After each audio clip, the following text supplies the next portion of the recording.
बिस्मिल्लाहिर्रहमानिर्रहीम। अस्सलाम वालेकुम नाज़रीन, आप यूट्यूब चैनल देख रहे हैं। मैं इमरान खान हूँ। ऊ की जो आवाज़ है वो अब हल्की हल्की आना शुरू हो गई है और हैरत की बात यह है जिन्होंने आइडिया दिया उनकी जमात से ही आ रही है। सबसे पहली जो ऊ की आवाज़ निकाली है वो पंजाब की इंफॉर्मेशन मिनिस्टर ने निकाली है और नून लीग के अंदर बेचैनी बढ़ती जा रही है, ख़ास तौर पे तब से जब से पाकिस्तान तहरीक इंसाफ के 19 लोगों को जिनको मिलिट्री ट्रायल में सज़ाएं दी गई थी उनको जब से छोड़ा गया है तब से उनके अंदर बेचैनी बढ़ती जा रही है। और बाहर निकल के उन्होंने जैसे इमरान खान साहब के दोबारा नारे लगाए, जैसे वो अपनी पार्टी के साथ वापस जुड़े, जैसे उन्होंने जुल्म और ज़्यादती के खिलाफ आवाज़ उठाई और उनमें से कुछ की हालत जो है वो अच्छी भी नहीं है। जब इन सारी चीज़ों को PMLN ने देखा तो देखिए, एक पॉलिटिकल पार्टी के लिए ये तकलीफ़ की बात होती है कि उनकी अपोनेंट दूसरी पॉलिटिकल पार्टी के वर्कर पूरी ताकत के साथ अपने लीडर के साथ खड़े हैं और उनकी अपनी पॉलिटिकल पार्टी जो है वो वहाँ पे पब्लिक खड़ी नहीं होती उनके लीडर के साथ। तो ये एक मुकाबला चल रहा है ना कि कौन सा लीडर बेहतर है, कौन सी पार्टी बेहतर है। तो इस मुकाबले के अंदर इमरान खान साहब हुकूमत में तो नहीं आ पाए। उसकी वजह यह है कि एस्टेब्लिशमेंट उनके खिलाफ थी, वरना अवामी ताकत से तो वो हुकूमत में आ जाते। तो अब जो लोग इक़्तिदार में बैठे हैं वो सारी पॉलिटिकल पार्टीज परेशान है। मैंने पिछले वीलॉग में आपको बताया कि हर पार्टी का मुकाबला इमरान खान से है, लिहाजा सब पार्टियां इमरान खान को अपना सियासी दुश्मन समझती हैं या अपने लिए एक सियासी खतरा समझती हैं और उनकी पॉलिटिकल पार्टी को भी। तो अब वो परेशान हो गए इस वजह से कि अगर 9 मई हाथ से निकल गया तो 9 मई का बयानिया जाने के बाद फिर PMLN के पास बाकी क्या बचेगा। यानी आप उनसे कोई भी सवाल करें तो वो एक ही बयान देते हैं कि 9 मई, उसके अलावा तो उनके पास कोई और जवाब नहीं है। शाहिद मितला साहब हैं, सीनियर जर्नलिस्ट, उन्होंने बड़ी मज़े की बात की। उन्होंने कहा कुछ दिन के बाद 9 मई और नून लीग ही रह जाएंगे, यानी 9 मई और नून लीग बस ये रह जाएंगे और कोई कहानी नहीं होगी, यानी नून लीग और 9 मई बस की यादें ही होगी। ये सिंपल उन्होंने एक जुमले के अंदर सारी कहानी बता दी है। मेरे ख्याल में यही चीज़ आने वाले दिनों में होने जा रही है। इस वक्त अगर उनका ये बयानिया तबाह हो गया 9 मई वाला, जो ऑलमोस्ट तबाह हो चुका है। देखिए, ये बयानिया उस दिन तबाह हुआ था जिस दिन कुछ लोगों ने प्रेस कॉन्फ्रेंस की और उन्होंने कहा जी हम इमरान खान के साथ अब नहीं हैं और हम पाकिस्तान तहरीक इंसाफ से अपने आप को अलग करते हैं। और 9 मई के वो मेन मुलजिमान थे, लेकिन उसके बाद से लेकर आज तक उन्हें किसी ने हाथ भी नहीं लगाया। तो 9 मई का बयानिया उस दिन तबाह हो गया था। उन लोगों को पकड़ के जेल में डालना चाहिए था अगर वो रिस्पॉन्सिबल थे तो।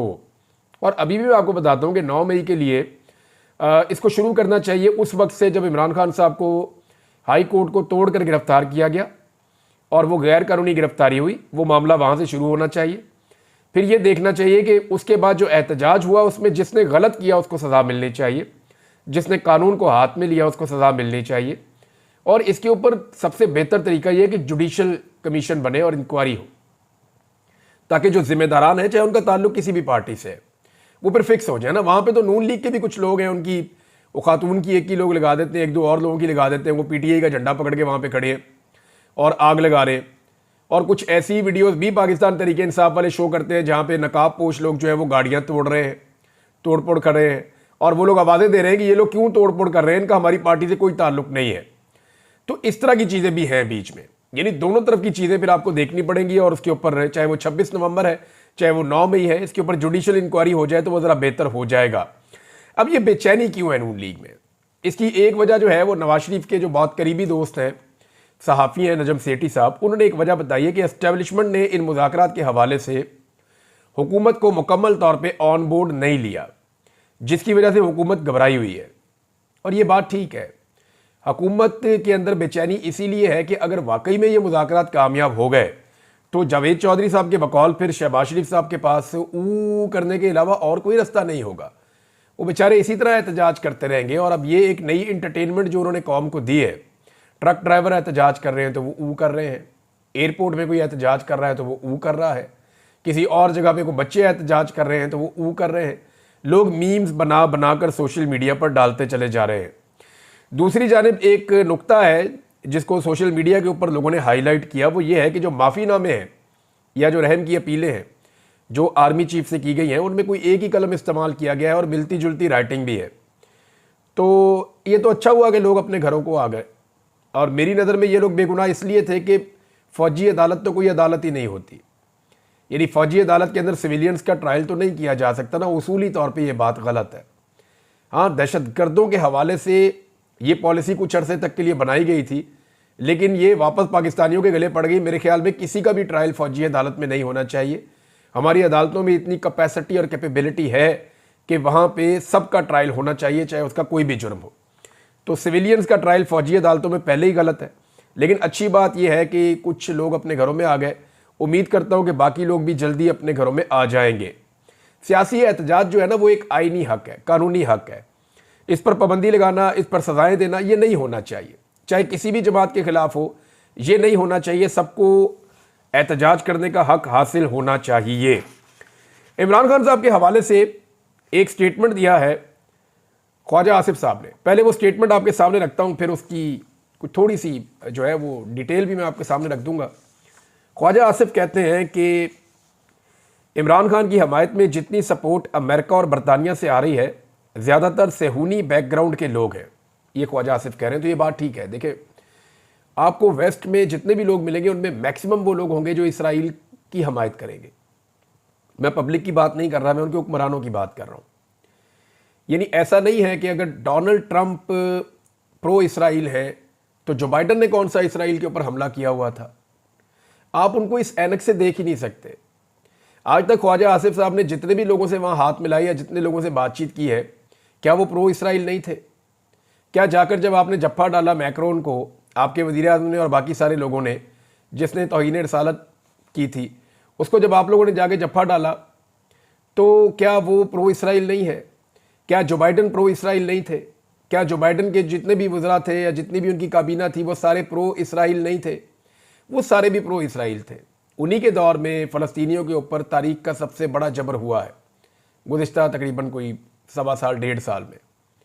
तो ये सारे के सारे प्रो इसराइल हैं। आप ये नहीं कह सकते कि फ़लाँ था या फ़लाँ नहीं था। लेकिन वो अगर ह्यूमन राइट्स के मामले के ऊपर, हमने अपने मुल्क का मामला देखना ना, कि हमारे मुल्क के मामले में मुदाखलत किसने की।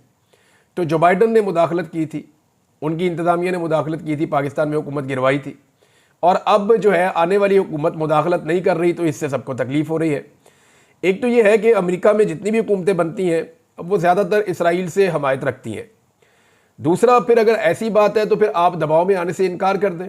आप दबाव ले ही ना, आप किसी किस्म की हमायत को माने ही ना, आप डट कर खड़े हो जाएं। इमरान खान साहब अपनी जो आज़ादी है वो अदालत के ज़रिए से और अपनी अवामी तहरीक के ज़रिए से हासिल कर लेंगे। अल्टीमेटली तो आपको इमरान खान को आज़ाद करना पड़ेगा। राना सनाउल्लाह ने भी ये ख्वाहिश की है, बाकी बहुत सारी पॉलिटिकल लोग इस ख्वाहिश का इजहार कर रहे हैं। अभी राजा परवेज़ अशरफ साहब जो साबिक वज़ीर-ए-आज़म है, उन्होंने भी कहा, उनकी भी एक नन्ही सी ख्वाहिश है कि आसिफ अली जरदारी, नवाज शरीफ और इमरान खान साहब इकट्ठे होकर बैठ जाएं। जो है मुज़ाकरात का माहौल बन रहा है, लेकिन इमरान खान साहब ने जो है वो नवाज शरीफ साहब को तो 12वां खिलाड़ी करार दे दिया है। अब राजा परवेज़ अशरफ साहब के अंदर ये ख्वाहिश कब पैदा हुई और कैसे पैदा हुई? देखिए, एक वाक़या भी हुआ उनके साथ।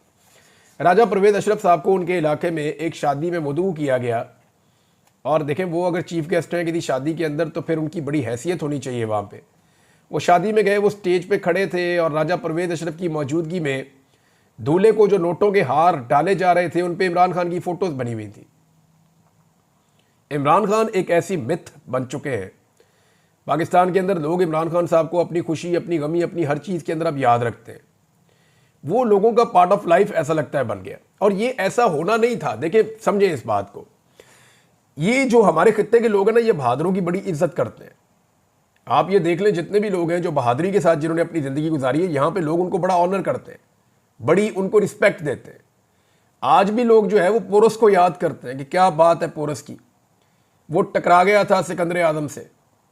लोग उसको याद करते हैं, उसको ओन करते हैं। हालांकि वो बहुत पुरानी बात है, बहुत पुरानी बात है, तब इस्लाम भी यहाँ पे नहीं आया था। लेकिन लोग महाराजा अंबी को याद नहीं करते, उसको पसंद नहीं करते, उसने सरेंडर कर दिया था। लोग महाराजा पोरस को याद करते हैं। ऐसा क्यों करते हैं लोग?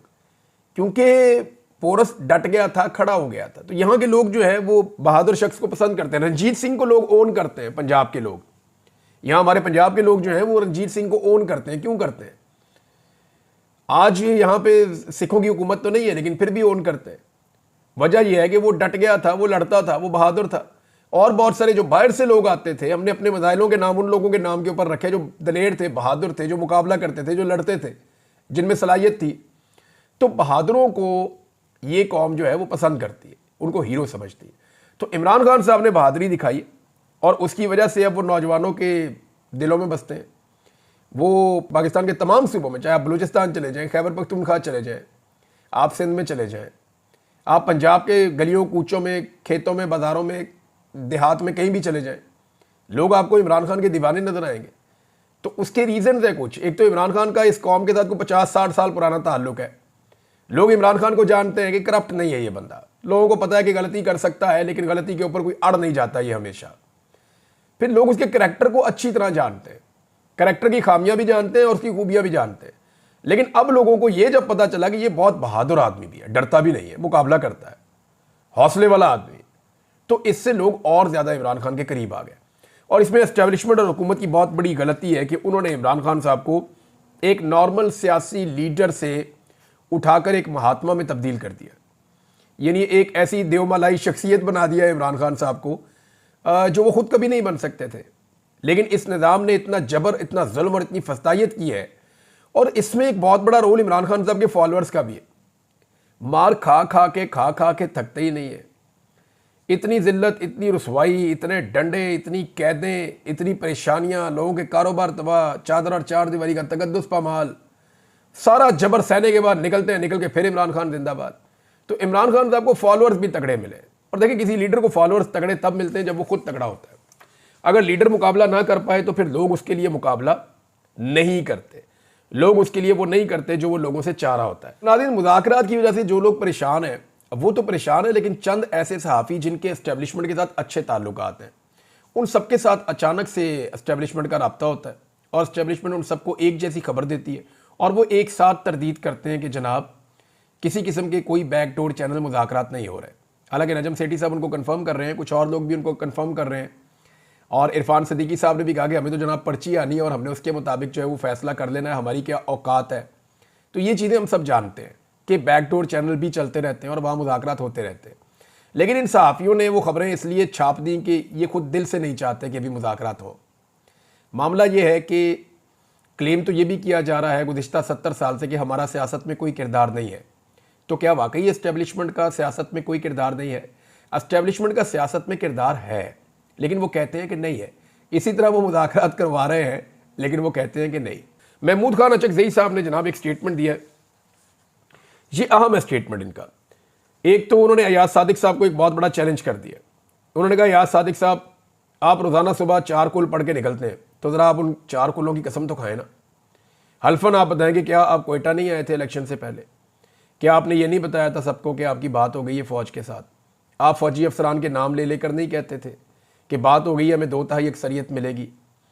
तो इस तरह से जो है वो अंदर से ये पोल खुल रहे हैं। आपको याद होगा कि अचकज़ई साहब पहले नवाज शरीफ साहब के साथ थे और जब रिजीम चेंज ऑपरेशन हो रहा था तो इमरान खान के अगेंस्ट थे।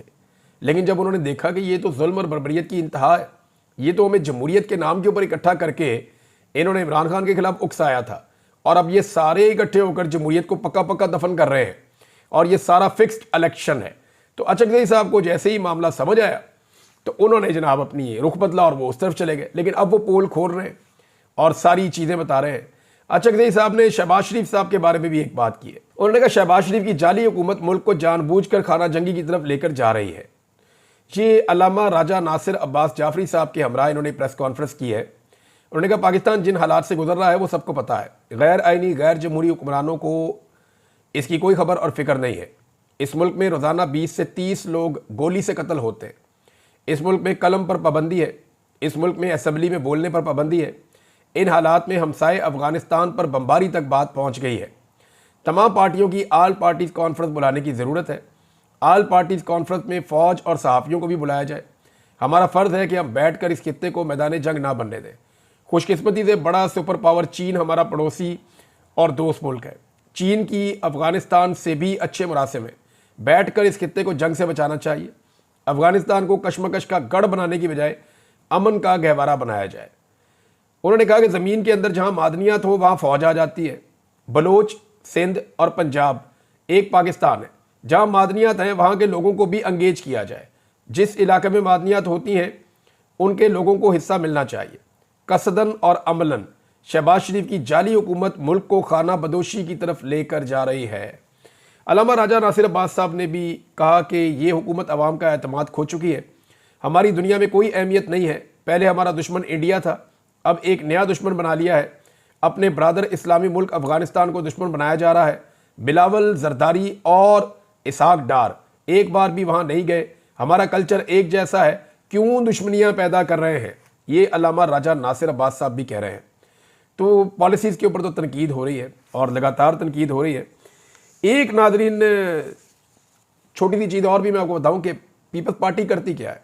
पीपल्स पार्टी हर थोड़े अरसे के बाद जुल्म और बर्बरियत का मुकम्मल हिस्सा बनने के बाद अचानक से कहती है जी हम इसका हिस्सा नहीं है। मिसाल के तौर पे बिलावल ने अचानक कहना शुरू कर दिया जी कि हमारा इंटरनेट क्यों बंद होता है, हमारी सोशल मीडिया की पाबंदियाँ क्यों लगती हैं, नौजवानों की ज़बान बंद करने की क्यों कोशिश की जाती है।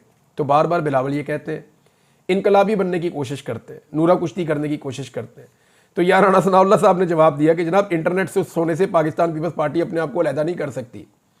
ये इंटरनेट से उस पता कब किया जाता है? जब पाकिस्तान तहरीक इंसाफ कोई इंसिडेंट या कोई इवेंट करने लगती है। जब भी कोई पॉलिटिकल इवेंट होता है, जब भी पाकिस्तान तहरीक इंसाफ निकलने लगती है, तो नौजवानों को दबाने के लिए या उनका पैगाम ज़्यादा दूर तक ना पहुँचे तो इंटरनेट बंद कर दिया जाता है। राणा सनाउल्लाह ने कहा पीपल्स पार्टी इस जिम्मेदारी से अपने आप को अलहदा नहीं कर सकती। अच्छा जी, एक चीज़ और है कि वज़ीर आला खैबर पख्तूनख्वा ने दोबारा से एक कन्फर्मेशन दी है और वो ये कह रहे हैं कि 45 बंदे अभी तक मिसिंग हैं। देखिए 60 बंदे इससे पहले वाली इन्फॉर्मेशन आई थी, इनको 15 के बंदे और मिल गए। इनको आइडिया हो गया है कि 45 बंदे अब तक मिसिंग हैं जिनके बारे में पता नहीं चल रहा।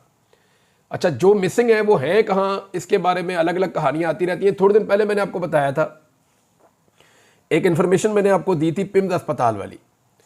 अच्छा, ये मैंने आपको सोर्सेज भी उस वक्त इसलिए बताए थे कि मुझे ज़ाती तौर पे मैंने ये कहा भी था कि मुझे खुद से मैंने इसको इन्वेस्टिगेट नहीं किया, अब मैंने उसको इन्वेस्टिगेट करवाया। मैंने आपको सिर्फ वो बताया था जो शौकत बसरा साहब ने और ओन अब्बास बप्पी साहब की टीम ने मुझे सारी इन्फॉर्मेशन दी थी, क्योंकि ये दोनों लोग वहाँ गए थे, इन्होंने वीडियोज़ भी वहाँ पर बनाई थी और सारे सबूत इकट्ठे किए थे और देवर कन्विंस्ड कि ये ऐसा ही हुआ था। और वीडियोज़ वो महफूज पड़ी हैं अभी भी। उसकी बुनियाद पे वहाँ जो लोग थे उन्होंने एक कहानी बनाई थी और उन्होंने वो सारा कुछ जो बताया वो यहाँ तक मामला पहुँचा। अब एहतशाम अब्बासी साहब है, हमारे सीनियर क्राइम रिपोर्टर हैं, उनके साथ मेरी बात हुई थी। उन्होंने सारे मामले की तहकीकात की हैं और तय तक पहुँचे हैं और आज उन्होंने मुझे सारा कुछ बताया। तो जनाब जो तहकीकात के बाद चीज़ें सामने आई हैं वो मैं आपको बताता हूँ कि रेस्क्यू को इस शख्स की बॉडी मिली थी। ये जो बंदा जनूबी पंजाब का सादकाबाद का जिसकी लाश मिली थी, पुलिस ने इसकी बॉडी को मुर्दा खाने में पहुंचाया था। रिश्तेदार बॉडी लेने नहीं आ रहे थे पहले, बाद में उन्होंने किसी को भिजवाया वहाँ से और फिर बॉडी वसूल की गई। अच्छा, अब ये बाद में सारी की सारी कहानी ये सामने आई कि जनाब वहाँ बहुत सारी लाशें थीं और वहाँ पे जो है वो ये बंदा डी चौक में मारा गया था। तो एहतशाम अब्बासी साहब की जो स्टोरी है उसके अंदर ये ऐसी कोई चीज़ साबित नहीं हुई।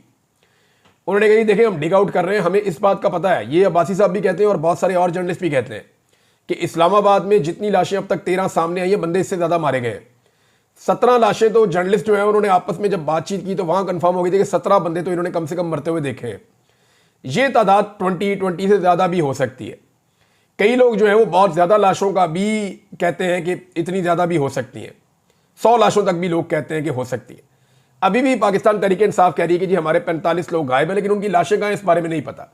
हाँ, इस स्टोरी के अंदर एक चीज़ खुली है कि ये जो लोग थे जिनका ये बंदा मारा गया था, गालिबन क्योंकि अभी इनका दोबारा कोई मौक़िफ़ नहीं आया, लेकिन जो समझ आ रही है इन्वेस्टिगेशन करने वाले सहाफ़ियों को, उसमें एहतशाम अब्बासी साहब ने कहा जी उनका ये मानना है कि ये इमदादी रकम वसूल करने के लिए उन्होंने अपने बंदे की लाश को 26 नवंबर के खाते में डालने की कोशिश की है। तो मेरी ये जिम्मेदारी है कि जो अब इसके ऊपर तहकीकात हुई हैं, जो चीज़ें सामने आई मैंने आपके साथ शेयर कर दी हैं। इससे पहले जो चीज़ें सामने आई थी वो भी मैंने आपके साथ शेयर कर दी थी। ज़ाती तौर पे मैंने इस मामले में कोई भी तहकीक नहीं की, लेकिन हाँ ये जो है एहतशाम अब्बासी साहब का, इसको मैं ओन करता हूँ इसलिए कि वो एक अच्छे जर्नलिस्ट हैं और उनके सोर्सेज भी हैं, क्राइम रिपोर्टिंग वो वहाँ करते रहे इस्लामाबाद में। तो जनाब ये कहानी ऐसे है। इसमें नजम सेठी साहब ने एक और कन्फर्मेशन की है। ये नवाज शरीफ साहब के दोस्त हैं नजम सेठी, और इन्होंने गवाही दी है कि जनाब महंगाई पाकिस्तान में कम नहीं हुई बल्कि महंगाई पाकिस्तान में लगातार बढ़ती चली जा रही है। बल्कि नजम सेठी साहब का ये कहना है कि लोगों की कुव्वत ख़रीद कम हो रही है और कुव्वत ख़रीद कम होने की वजह से वो अब पाकिस्तान की जो ग्रोथ है वो भी ज़्यादा नहीं हो रही, पाकिस्तान आगे नहीं बढ़ रहा और ये लोगों का ट्रस्ट भी नहीं है। यानी जो हुकूमत है वो लोगों की मर्ज़ी से बनी नहीं तो लोग उससे नाराज़ भी हैं। अच्छा जी, एक और एक्टिविटी होने जा रही है आने वाले दिनों में इस्लामाबाद हाई कोर्ट में मज़ीद 4 जजेस तैनात करने का फैसला किया गया है और जल्द ये 4 जजेस जो हैं वो तैनात कर दिए जाएंगे। मज़ीद ये एडिशनल जजेस आ जाएंगे इस्लामाबाद हाई कोर्ट में, और इसकी वजह यह है कि इस्लामाबाद हाई कोर्ट में आमिर फ़ारूक साहब अकेले रह गए थे बड़े लंबे अरसे से, लेकिन उसके बावजूद उन्होंने ज़बरदस्त खिदमात सर अंजाम दी हैं। तो अब आमिर फ़ारूक साहब का अकेलापन दूर हो जाएगा अगर 4 मज़ीद जज इस्लामाबाद हाई कोर्ट में आ जाते हैं, हम ख्याल जजेस। तो इसके ऊपर बहुत तेज़ी से हुकूमत काम कर रही है और ये कहा जा रहा है कि आने वाले तकरीबन कोई 1-2 हफ्ते के अंदर नए जजेस तैनात हो जाएंगे इस्लामाबाद हाई कोर्ट में। 17 तारीख एक डेट जो है वो मेरे पास आई है। तो जनाब अब तक के लिए इतना ही। अपना ख्याल रखिएगा, अपने इस चैनल का भी। अल्लाह हाफ़िज़।